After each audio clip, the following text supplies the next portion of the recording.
ज्याच्यावर प्रेम असतं त्या माणसाला कोणी हात लावला तर अलग लेवलची जलसी असते.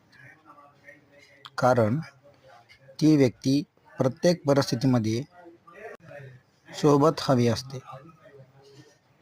तिच्या आवडी निवडी आपण जपणं हा एक नाद होऊन जातो. परिस्थितीनुसार जी व्यक्ती आपल्यासोबत असते ती कधीही आपल्याला सोडून जात नाही. प्रेम हे दोन्ही बाजूने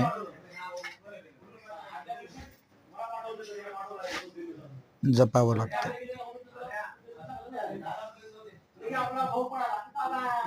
तूने तो पल भर में चोरी किया रे.